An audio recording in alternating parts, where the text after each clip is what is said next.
Hello friends, welcome in Emerging Trends in Electrical Engineering lecture series.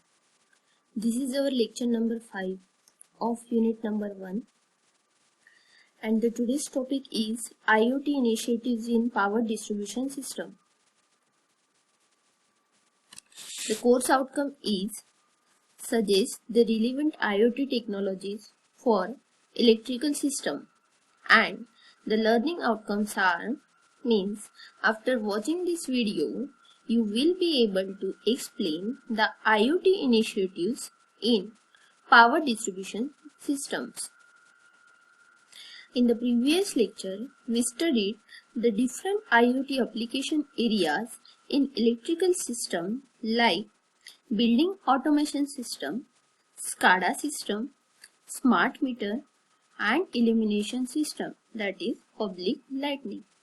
Now, let us start our today's topic, that is IoT initiatives in power distribution system. As many industries are becoming automated in the way they work, thus the data collection and monitoring system become simple.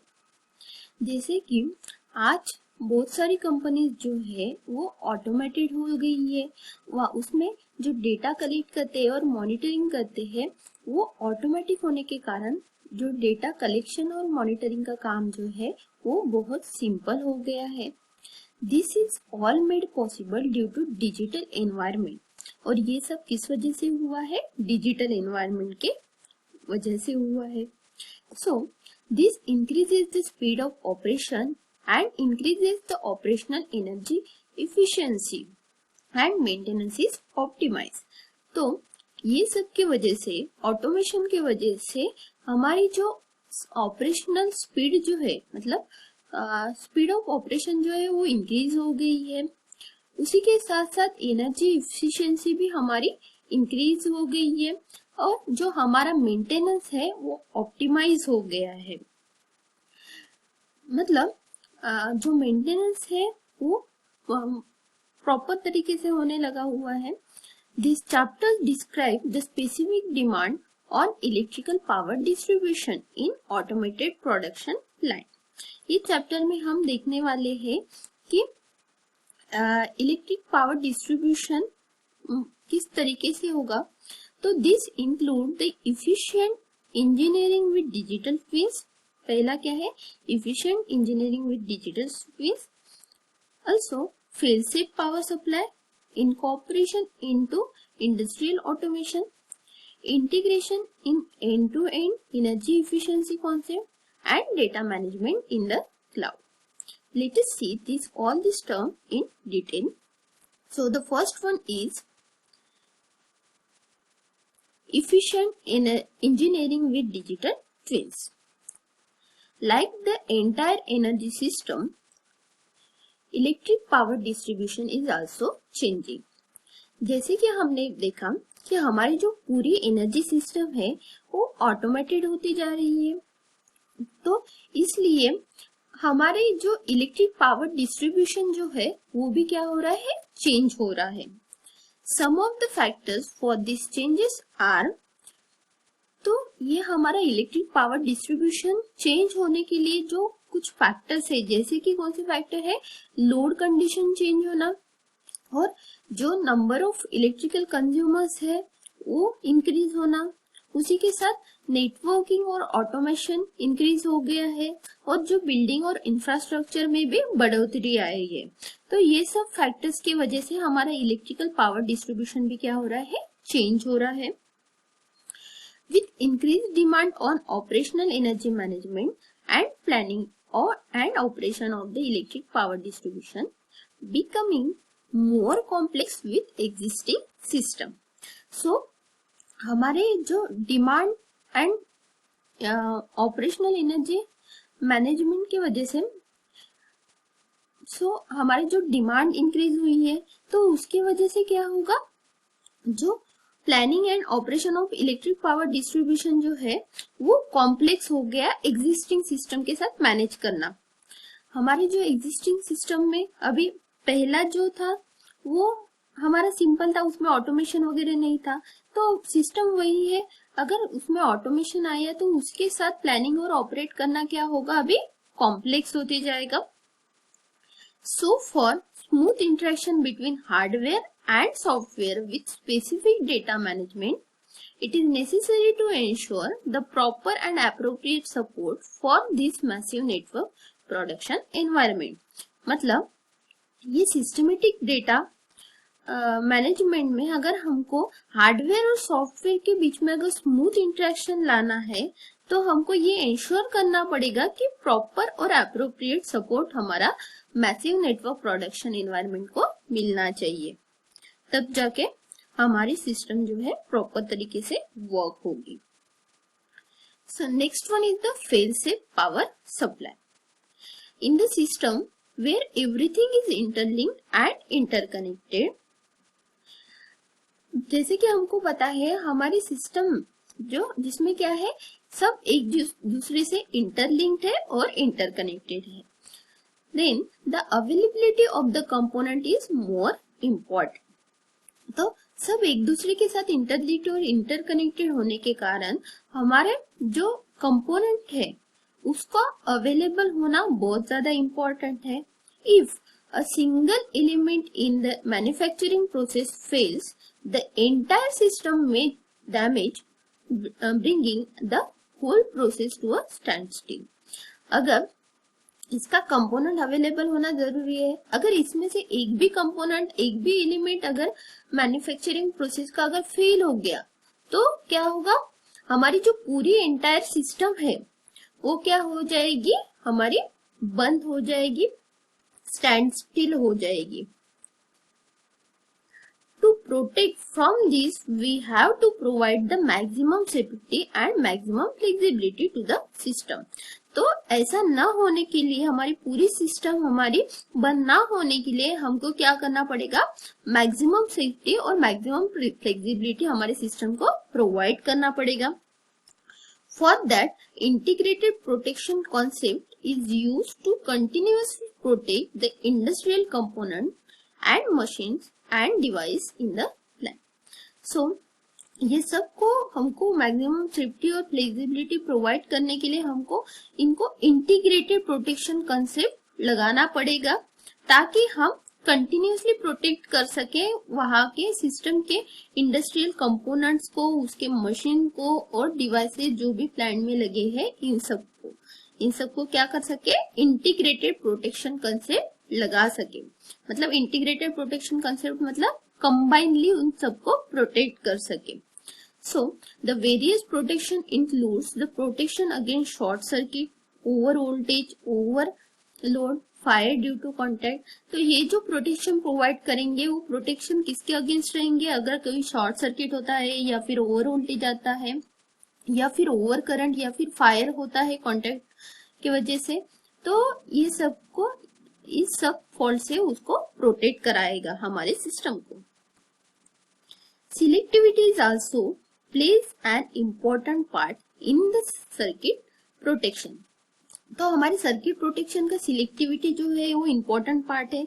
Selectivity मतलब क्या, जैसे कि एक system पे अगर हमारे इसमें बहुत सारे सिस्टम लगे रहेंगे, जैसे कि देखते हैं यहाँ पे, if the fault occurs in a circuit with several protection devices connected in series, only one device will be tripped at the fault location and the rest system will continue to run.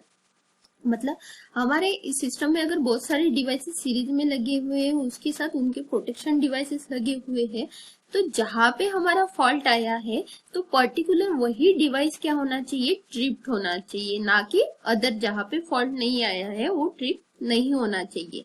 तो selectivity मतलब क्या, properly select करना कि कहाँ पे fault आया है और उसी पर्टिकुलर डिवाइस को ट्रिप करना, तो इसको बोला जाता है सिलेक्टिविटी. अगर सिलेक्टिविटी नहीं रहेगी तो क्या होगा, कोई भी कभी भी ट्रिप हो जाएगा और हमारी सिस्टम जो है वो कोलैप्स हो जाएगी.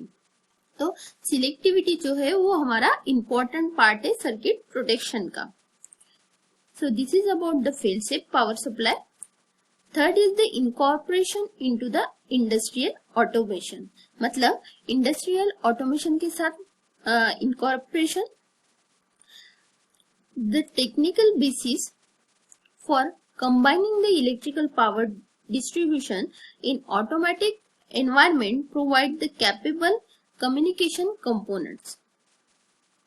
तो इलेक्ट्रिकल पावर डिस्ट्रीब्यूशन को हमारे ऑटोमेटिक एनवायरनमेंट में क्या होना चाहिए, कैपेबल कंपोनेंट्स लगेंगे, जैसे कि एमसीसीबी मेजरिंग डिवाइसेस, एमसीसीबी मतलब मोल्ड केज सर्किट ब्रेकर, और मेजरिंग डिवाइसेस भी लगेंगे.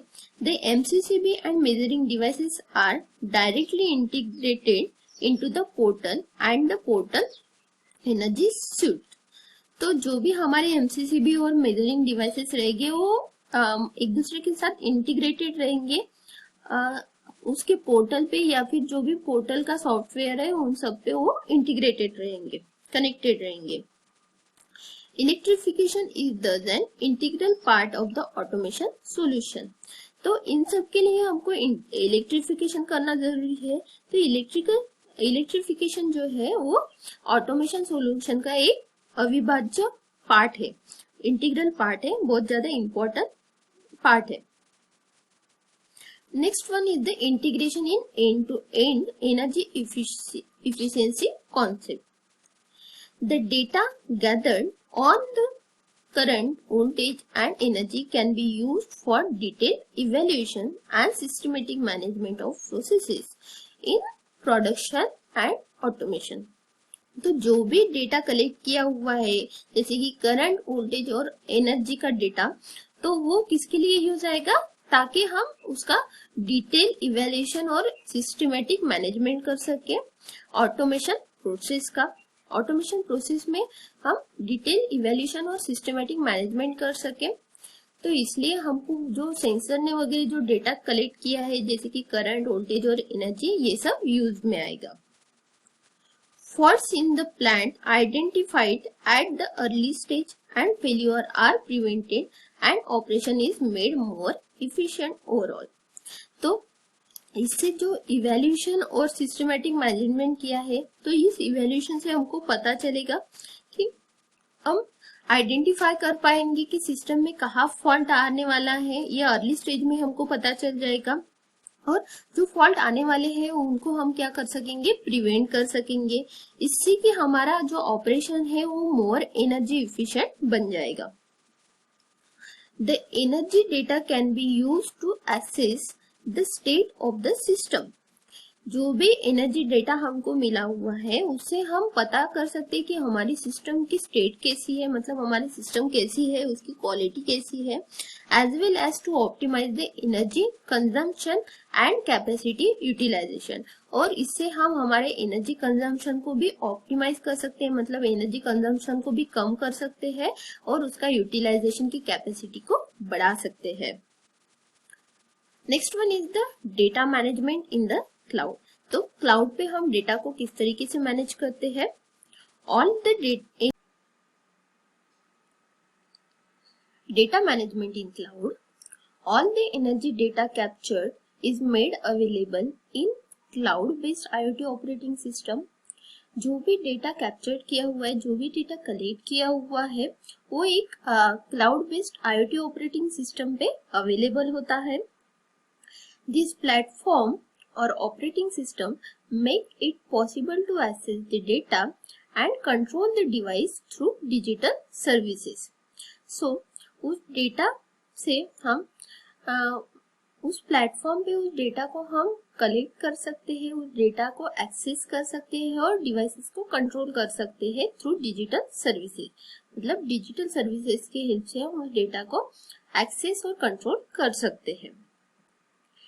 Huge volumes of data from the countless intelligent devices like sensor can be captured and analyzed quickly and efficiently from the remote location. जैसे कि हमारा power plant है, तो हम उस पावर प्लांट पे न जाते हुए वहां पे कुछ सेंसर वगैरह लगाए रहेंगे. वो सेंसर क्या करते हैं, वो डेटा को सेंस करके वो जो डेटा है वो ट्रांसफर करेंगे, क्लाउड पे सेव हो जाएगा. तो उस डेटा को हम क्या कर सकते हैं, इस सिस्टम की वजह से हम उस डेटा को सेंसर से कलेक्ट करके बाद में उसको क्विकली एनालाइज कर सकते हैं और इफिशिएंटली उसको ऑपरेट कर सकते हैं, उसको यूज कर सकते हैं। Automated network production plant are making new demand on the electric power supply। जो भी हमारा ऑटोमेटिक नेटवर्क प्रोडक्शन प्लांट है वो हमारे इलेक्ट्रिक पावर सिस्टम पे एक नई डिमांड रखते हैं, particularly with regard to the security and flexibility. मतलब जैसे कि हमारा जो डेटा है वो नेटवर्क के थ्रू ट्रांसमिट हो रहा है, इंटरनेट के थ्रू ट्रांसमिट हो रहा है, तो उस कंडीशन में उसको सिक्योरिटी और फ्लेक्सिबिलिटी देना जरूरी रहता है। तो this is the data management in cloud. So let us summarize our today's session. In this session, we understand the IoT initiatives in power distribution system, like efficient engineering with digital twins, fail-safe power supply, incorporation in industrial automation. Fourth one is the integration in end-to-end energy efficient concept, and fifth one is the data management in the cloud. Assignment for the today's session: state and explain the IoT initiatives in power distribution system. POs satisfied by the today's session are as shown in this table. Thank you for watching this video and keep learning.